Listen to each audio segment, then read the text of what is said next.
I'm Kimberly Kay with your entertainment report from MidHudsonNews.com. Macho Man Randy Savage, one of the greatest wrestlers of all time, died Friday in a car accident. Randy's brother Lanny Poffo told TMZ the wrestling legend suffered a heart attack while he was behind the wheel around 9:25 a.m. and lost control of his vehicle. Earlier this month, Savage celebrated his one-year anniversary with his new wife Lynn. Savage was just 58.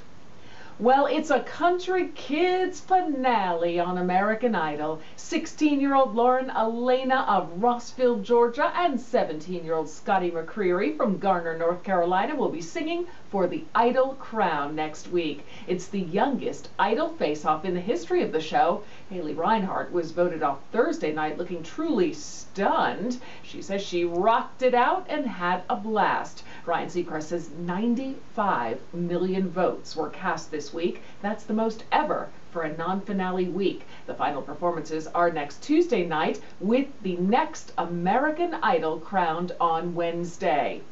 Well, when you see Penelope Cruz fight Johnny Depp in the latest Pirates movie, think of this. She was pregnant at the time. Cruz said everyone knows about it and kept her safe. She says they were really protective, and that meant a lot to her. Cruz gave birth to a son in January. He's her first child with Javier Bardem. His name is Leonardo, and Pirates of the Caribbean on Stranger Tides opened Friday. Well, with scandal overtaking his life, Arnold Schwarzenegger is no longer saying, "I'll be back," about his acting career at least. Instead, it's "Hasta la vista, baby." Schwarzenegger's recent revelation that he fathered a baby more than 10 years ago with a woman who'd worked for him and his wife Maria Shriver is the reason he's asked his talent agency to put all movie projects he'd had in the works on hold. That's so he can focus on his personal life. Those projects include Cry Macho and the Terminator franchise.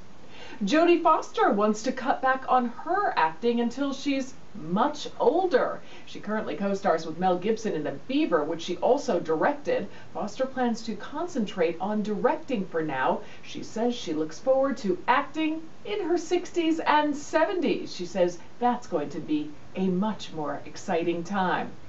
Very interesting, Jodie. Katie Couric signed off as CBS Evening News anchor for the last time Thursday night. As she did, she thanked viewers for coming along with me on this incredible journey. Her final interview with Secretary of State Hillary Clinton, Couric wrapped up her final newscast with 5 years in 5 minutes. Images flashed by of major stories she'd covered and people she interviewed during her time at CBS. Scott Pelley will replace her as the regular anchor starting June 6th. Couric was the first woman to anchor a network news evening newscast all by herself without a co-anchor. She hasn't said where she'll land next, but it's likely to be ABC. She's talked with executives there about doing a daytime talk show along with some work at the news division. So imagine if Tom Hanks and Meg Ryan had been singing their way through Sleepless in Seattle. That's what's being imagined for real, but with different actors. A stage musical based on Sleepless in Seattle, the movie, is being developed, and it'll debut in June of next year at the Pasadena Playhouse near LA. The same guy who wrote the film's original story and the screenplay is also writing the stage play. Now, when Leonardo DiCaprio says, "I'm the king of the world," you'll be able to feel like he's doing it right next to you. Titanic is being re-released in 3D on April 6th of 2012. That coincides with the 100th anniversary of the sailing of the Titanic in 1912. On local entertainment news, jazz musician Michelle LeBlanc has announced some concert dates. Saturday, May 22nd at 2 p.m. She said her quartet will return for the 10th appearance at the Garrison, New York's Desmond Fish Library. Then on Friday, June 3rd at 10 p.m., her duo will return for the 5th year of performing at the Division Street Grill in Peekskill, this time with piano great Tom Cole. And on Sunday, June 5th at 2:30, the trio will be performing for the first time at the lovely Plaza at Clover Hill in Carmel, New York.